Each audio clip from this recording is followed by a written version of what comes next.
दोस्तों मेरे चैनल का नाम कुछ अलग कुछ रोचक है। सर्च कीजिए ये नाम यूट्यूब पर और प्लेलिस्ट में जाकर के रामायण महाभारत पुराण शुरुआत से पढ़ सकते हो, या फिर इस वीडियो के नीचे चैनल के नेम या पिक्चर पर भी क्लिक करके प्लेलिस्ट में जा सकते हो। आज का चैप्टर है अंगद का रावण के महल में पराक्रम, श्री राम का सुग्रीव को दुस्साहस से रोकना।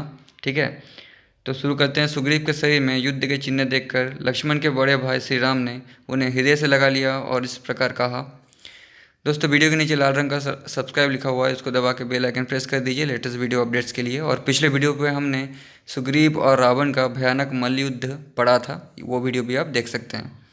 सुग्रीव, अब तुमने मुझसे सलाह किए बिना ही ये बड़े साहस का काम कर डाला है। सुग्रीव और रावण का मल्ल युद्ध के बारे में बात हो रही है यहाँ पे। राजा लोग ऐसे साहसपूर्ण कार्य नहीं किया करते हैं।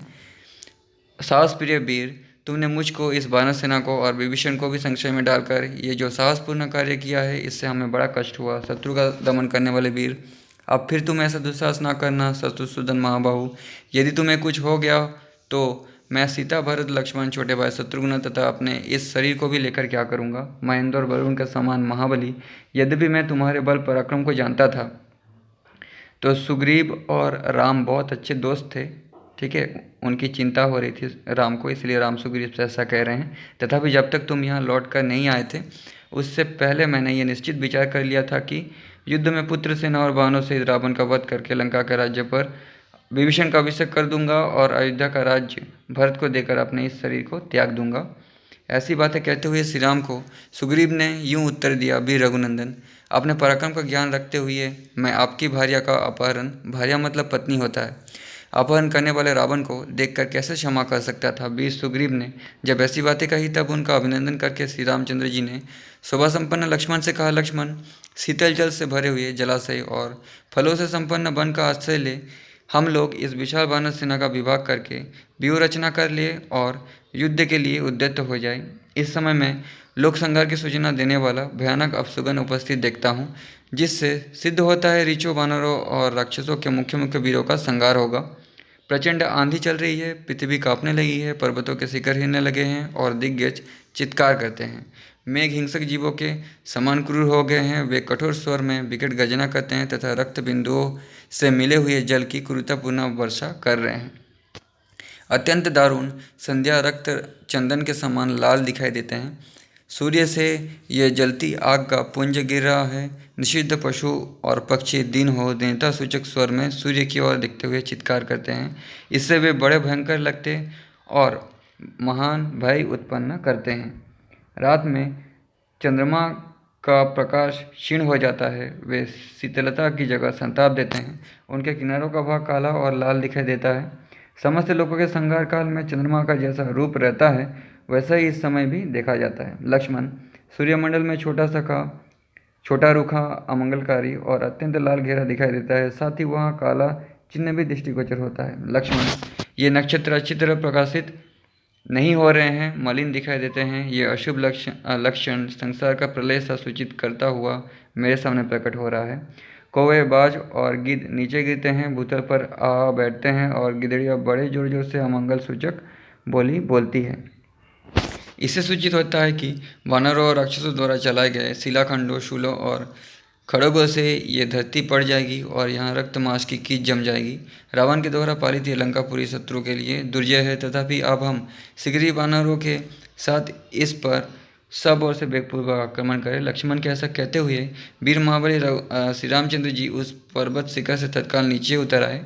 उस पर्वत से उतरकर धर्मात्मा रघुनाथ जी ने अपनी सेना का निरीक्षण किया, जो शत्रु के लिए अत्यंत दुर्जय थी। फिर सुग्रीव की सहायता से कपिराज की उस विशाल सेना को सुसज्जित करके समय का ज्ञान रखने वाले श्री राम ने ज्योतिष शास्त्रोक्त शुभ समय में उसे युद्ध के लिए कुछ करने की आज्ञा दी। तदनंतर महाबाहु धनुर्धर श्री रघुनाथ जी उस विशाल सेना के साथ शुभ मुहूर्त में आगे लंकापुरी की ओर प्रस्थित हुए। उस समय विभीषण, सुग्रीव, हनुमान, ऋषिराज, जामवंत, नल, नील और लक्ष्मण उनके पीछे पीछे चले। तत्पश्चात रीछों, वानरों की वो विशाल सेना बहुत बड़ी भूमि को आच्छादित करके श्री रघुनाथ जी के पीछे पीछे चली। शत्रु को आगे बढ़ने से रोकने वाले हाथी के समान विशालकाय वानरों ने सैकड़ों शैल शिखरों और बड़े बड़े वृक्षों को हाथ में ले रखा था। शत्रु का दमन करने वाले वे दोनों भाई श्री राम और लक्ष्मण थोड़ी ही देर में लंकापुरी के पास पहुंच गए। वो रमणीय ध्वजा पताका से अलंकृत थी। अनेकानेक उद्यानों और वन उनकी शोभा बढ़ा रहे थे। उसके चारों ओर बड़ा ही अद्भुत और ऊंचा परकोटा था। उस परकोटे से मिला हुआ ही नगर का सदर फाटक था। उस परकोटे के कारण लंकापुरी में पहुंचना किसी के लिए भी अत्यंत कठिन था। यद्यपि देवताओं के लिए भी लंका पर आक्रमण करना कठिन काम था, तो भी श्री राम की आज्ञा से प्रेरित हो बानर यथास्थान रहकर उस पुरी पर घेरा डालकर उसके भीतर प्रवेश करने लगे। लंका का उत्तर द्वार पर्वत शिखर के समान ऊंचा था। श्री राम और लक्ष्मण ने धनुष हाथ में लेकर उसका मार्ग रोक लिया और वहीं रहकर वे अपनी सेना की रक्षा करने लगे। दशरथनंदन वीर श्री राम लक्ष्मण को साथ ले रावण पालित लंकापुरी के पास जा उत्तर द्वार पर पहुंचकर जहां स्वयं रावण खड़ा था वहीं डट गए। श्री राम के सिवा दूसरा कोई उस द्वार पर अपने सैनिकों की रक्षा करने में समर्थ नहीं हो सकता था। अस्त्र शस्त्रधारी भयंकर राक्षसों द्वारा सब ओर से सुरक्षित उस भयानक द्वार पर रावण उसी तरह खड़ा था जैसे वरुण देवता समुद्र में अधिष्ठित होते हैं। वो उत्तर द्वार अल्प बलशाली पुरुषों के मन में उसी प्रकार भय उत्पन्न करता था जैसे दानवों द्वारा सुरक्षित पाताल भयदायक जान पड़ता है। उस द्वार के भीतर योद्धाओं के बहुत से भांति भांति के अस्त्र शस्त्र और कवच रखे गए थे जिन्हें भगवान श्री राम ने देखा। वानर सेनापति पराक्रमी नील मेंद और द्वित के साथ लंका के पूर्व द्वार पर जाकर डट गए। महाबली अंगद ने ऋषभ गवाक्ष गज और गवय के साथ दक्षिण द्वार पर अधिकार जमा लिया। प्रमाथी प्रघस तथा अन्य वानर वीरों के साथ बलवान कपिश्रेष्ठ हनुमान ने पश्चिम द्वार का मार्ग रोक लिया। उत्तर और पश्चिम के मध्य भाग में जो राक्षस सेना की छावनी थी उस पर गरुड़ और वायु के समान वेगशाली श्रेष्ठ वानर वीरों के साथ सुग्रीव ने आक्रमण किया। जहाँ वानरराज सुग्रीव थे वहाँ वानरों के 36 करोड़ विख्यात युद्धपति राक्षसों को पीड़ा देते हुए उपस्थित रहते थे। श्री राम की आज्ञा से विभीषण सहित लक्ष्मण ने लंका के प्रत्येक द्वार पर 1-1 करोड़ वानरों को नियुक्त कर दिया। सुसेन और जामवंत बहुत सी सेना के साथ श्री रामचंद्र जी के पीछे थोड़ी ही दूर पर रहकर नीचे के मोर्चे की रक्षा करते रहे। वे वानर सिंह बाघों के समान बड़े बड़े दाढ़ों से युक्त थे।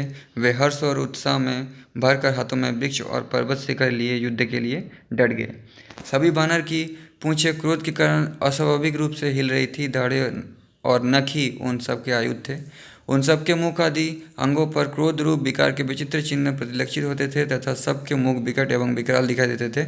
उनमें से किन्हीं वानरों में 10 हाथियों का बल था, कई उनसे भी 10 गुने अधिक बलवान थे और किन्हीं में 1000 हाथियों के समान बल था। किन्हीं में 10,000 हाथियों की शक्ति थी, कोई इनसे भी 100 गुने अधिक बलवान थे और अन्य बहुत सारे वानर युद्धपतियों में तो बल का परिमाण ही नहीं था। वे असीम बलशाली थे। वहाँ उन वानर सेनाओं का टिड्डी दल के उद्गम के समान अद्भुत एवं विचित्र समागम हुआ था। लंका में उछल उछल कर आते हुए वानरों से आकाश भर गया था और पुरी में प्रवेश करके खड़े हुए कपिसमूह से वहाँ की सारी पृथ्वी आच्छादित हो गई थी। ऋषियों और वानरों की 1 करोड़ सेना जो लंका के चारों द्वारों पर आकर डटी थी और अन्य सैनिक सब और युद्ध के लिए चले गए थे। समस्त वानरों ने चारों ओर से उस त्रिकुट पर्वत को जिस पर लंका बसी थी उसे घेर लिया था। सहस्त्र आयुध वानर तो उस पुरी में सभी द्वार पर लड़ती हुई सेना का समाचार लेने के लिए नगर के सब ओर घूमते रहते थे। हाथों में वृक्ष लिए बलवान वानरों द्वारा सब ओर से घिरी हुई लंका में वायु के लिए भी प्रवेश पाना कठिन हो गया था। मेघ के समान काले एवं भयंकर एवं तथा इंद्रतुल्य पराक्रमी वानरों द्वारा सहसा पीड़ित होने के कारण राक्षसों को बड़ा विस्मय हुआ। जैसे सेतु को वितीर्ण कर अथवा मर्यादा को तोड़कर बहने वाले समुद्र के जल का महान शब्द होता है, उसी प्रकार वहाँ आक्रमण करती हुई विशाल वानर सेना का महान कोलाहल हो रहा था। उस समय कोलाहल से परकोटे फाटकों पर्वतों वनों और काननों से समूची लंकापुरी में हलचल मच गई। श्री राम लक्ष्मण और सुग्रीव से सुरक्षित वो विशाल वानर बाहिनी समस्त देवताओं और असुरों के लिए भी अत्यंत दुर्जय हो गई थी। इस प्रकार राक्षसों के वध के लिए अपनी सेना को यथास्थान खड़ी करके उसके बाद के कर्तव्य को जानने की इच्छा से श्री रघुनाथ जी ने मंत्रियों के साथ बारंबार सलाह की और एक निश्चय पर पहुंचकर सामदान आदि उपायों से क्रमशः प्रयोग से सुलभ होने वाले अर्थ तत्वों के ज्ञाता श्री राम विभीषण की अनुमति से राजधर्म का विचार करते हुए वाली पुत्र अंगद को बुलाकर उनसे इस प्रकार बोले। सौभ्य कपि प्रवर, दशमुख रावण राजलक्ष्मी से भ्रष्ट हो गया। अब उसका ऐश्वर्य समाप्त हो चला। वो मरना चाहता है, इसलिए उसकी विचार शक्ति नष्ट हो गई है। तुम परकोटा लांघकर लंकापुरी में भय छोड़कर जाओ और व्यथा रहित हो उससे मेरी ओर से ये बात कहो। निशाचर राक्षस राज, तुमने मोहबस घमंड में आकर ऋषि, देवता, गंधर्व, अप्सरा, नाग, यक्ष और राजाओं का भी बड़ा अपराध किया है। ब्रह्मा जी का वरदान पाकर तुम्हें जो अभिमान हो गया था, निश्चय ही उसके नष्ट होने का अब समय आ गया है। तुम्हारे उस पाप का दूसरा फल आज उपस्थित है। तो अंगद को दूध बना के नहीं भेज रहे हैं, अंगद को रावण को धमकाने के लिए भेजा जा रहा है। वैसे बातों से तो यही लग रहा है, मैं अपराधियों को दंड देने वाला शासक हूँ। तुमने जो ये सब अंगद को कहा जा रहा है ताकि वो रावण को जाके बोले, तुमने जो मेरी भार्या का अपहरण किया है, इससे मुझे बड़ा कष्ट पहुंचा है, अतः तुम्हें उसका दंड देने के लिए मैं लंका के द्वार पर आकर खड़ा हूँ। क्योंकि अब बातचीत का समय बीत गया, अब युद्ध का समय है, इसीलिए ऐसा परामर्श किया जा रहा है। राक्षस, यदि तुम युद्ध में स्थिरतापूर्वक खड़े रहे तो उन समस्त देवताओं, महर्षियों और राजर्षियों की पदवी को पहुंच जाओगे। उन्हीं की भांति तुम्हें परलोकवासी होना पड़ेगा। नीच निशाचर, जिस बल के भरोसे तुमने मुझे धोखा देकर माया से सीता का हरण किया है, उसे आज युद्ध के मैदान में दिखाओ। यदि तुम मिथिलेश कुमारी को लेकर मेरी शरण में नहीं आए तो मैं अपने तीखे बाणों द्वारा इस संसार को राक्षसों से सुना कर दूंगा। राक्षसों में श्रेष्ठ ये श्रीमान धर्मात्मा विभीषण भी मेरे साथ यहाँ आए हैं। निश्चय ही लंका का निष्कंटक राज्य इन्हें ही प्राप्त होगा। विभीषण भी बहुत बड़े मायावी और बड़े योद्धा थे। तुम पापी हो, तुम्हें अपने स्वरूप का ज्ञान नहीं है और तुम्हारे सगे साथी भी मूर्ख हैं। अतः इस प्रकार अधर्मपूर्वक अब तुम एक क्षण भी इस राज्य को नहीं भोग सकोगे। राक्षस, सुरता का आश्रय ले, धैर्य धारण करके मेरे साथ युद्ध करो। रणभूमि में मेरे बाणों से प्राण शून्य होकर तुम शुद्ध और निष्पाप हो जाओगे। निशाचर, मेरे दृष्टिपथ में आने के पश्चात यदि तुम पक्षी होकर तीनों लोकों में उड़ते और छिपते फिरो तो भी अपने घर को जीवित नहीं लौट सकोगे। अब मैं तुम्हें हित की बात बता रहा हूँ, तुम अपना श्राद्ध कर डालो, परलोक में सुख देने वाले दान पुण्य कर लो और लंका को भी भर कर देख लो, क्योंकि तुम्हारा जीवन मेरे अधीन हो चुका है। अनायास महान कर्म करने वाले भगवान श्री राम के ऐसा कहने पर तारा कुमार अंगद यानी बालीपुत्र अंगद मूर्तिमान अग्नि की भांति आकाश मार्ग से चल गए। यानी वो बानर थे, उछलना जानते थे, तो उछल कर चल दिया आकाश मार्ग से। श्रीमान अंगद एक ही मुहूर्त में परकोटा लांघ कर रावण के राजमहल में जा पहुँचे। वहाँ उन्होंने मंत्रियों के साथ शांत भाव से बैठे हुए रावण को देखा। तो रावण के महल के नज़दीक ही थे वो लोग, इसलिए वो अंगद पहुँच गए। वानर श्रेष्ठ अंगद सोने के बांजूबंद पहने हुए थे और प्रज्वलित अग्नि के समान प्रकाशित हो रहे थे। वे रावण के निकट पहुंचकर खड़े हो गए। उन्होंने पहले अपना परिचय दिया और मंत्रियों से रावण को श्री रामचंद्र जी की कही हुई सारी उत्तम बातें जो की तो सुना दी, ना तो एक भी शब्द कम किया और ना बढ़ाया। वे बोले, मैं अनायास ही बड़े बड़े उत्तम कर्म करने वाले कौशल नरेश महाराज श्री राम का दूत और बाली का पुत्र अंगद हूँ। संभव है कभी मेरा नाम भी तुम्हारे कानों में पड़ा हो, यानी तुमने कभी मेरा नाम नहीं सुना होगा। माता कौशल्या का आनंद बढ़ाने वाले रघुकुल तिलक श्री राम ने तुम्हारे लिए संदेश दिया है, निशंक रावण, जरा मर्द बनो और घर से बाहर निकलकर युद्ध में मेरा सामना करो। मैं मंत्री, पुत्र और बंधु बांधवों सहित तुम्हारा वध कर डालूंगा, क्योंकि तुम्हारे मारे जाने से तीनों लोगों के प्राणी निर्भय हो जाएंगे। तुम देवता, दानव, यक्ष, गंधर्व, नाग और राक्षस सभी के शत्रु हो, ऋषियों के लिए भी कंटक रूप हो। अतः आज मैं तुम्हें उखाड़ फेंकूंगा। अतः यदि तुम मेरे चरणों में गिरकर आदरपूर्वक सीता को नहीं लौटाओगे तो मेरे हाथ से मारे जाओगे और तुम्हारे मारे जाने पर लंका का सारा ऐश्वर्य विभीषण को प्राप्त होगा। बाना शिरोमणि अंगद के ऐसा कठोर वचन कहने पर निशाचर गणों का राजा रावण अत्यंत अमस में भर गया। रोष से भरे हुए रावण ने उस समय अपने मंत्रियों से बार बार कहा, पकड़ लो इस दुर्बुद्धि बानर को और मार डालो। रावण की बात सुनकर चार भयंकर निशाचरों ने प्रज्वलित अग्नि के समान तेजस्वी अंगद को पकड़ लिया।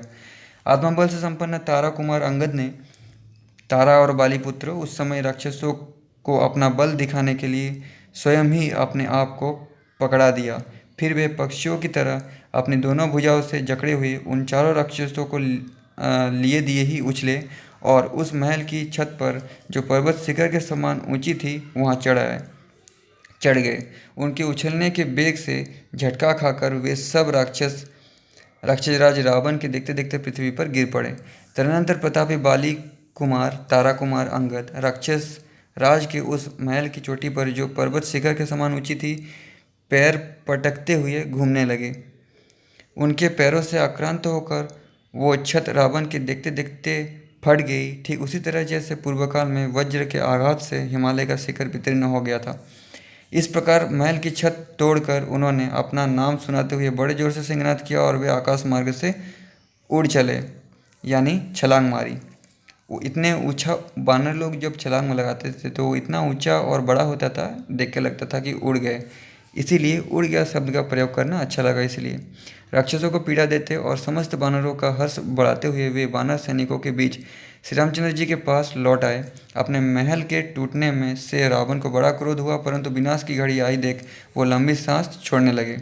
तो दोस्तों, आप लोगों ने सुना होगा कि अंगद ने अपना पैर रखा था और सभी राक्षस पैर को पकड़कर उसे हिला नहीं पाए थे। ऐसा कुछ भी नहीं हुआ था, ठीक है। पता नहीं तुलसीदास जी ने अच्छी खासी वाल्मीकि द्वारा रचित हिस्ट्री को अंधविश्वास ऐड करके इतना ज़्यादा अंधविश्वास क्यों ऐड कर दिया। और आप लोगों ने ये भी सुना होगा कि अंगद अपने पूंछ को बढ़ाकर लंबा करे और उस पर बैठकर रावण से बात करते हैं। ये भी झूठा है। आप पढ़ लीजिए दोबारा से अगर पढ़ना चाहते हैं तो। अपने महल के टूटने से रावण को बड़ा क्रोध हुआ।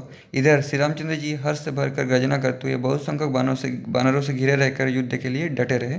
वे अपने शत्रु का वध करना चाहते थे। इसी समय पर्वत शिखर के समान विशालकाय महापराक्रमी दुर्जय बानर वीर सुसेन ने इच्छानुसार रूप धारण करने वाले बहुसंख्यक बानरों के साथ लंका के सभी दरवाजों को काबू में कर लिया और सुग्रीव की आज्ञा के अनुसार वे अपने सैनिकों की रक्षा करने और सभी दौरों का समाचार जानने के लिए बारी बारी से उन सब पर विचरने लगे, जैसे चंद्रमा कमल से सब नक्षत्रों पर गमन करते हैं।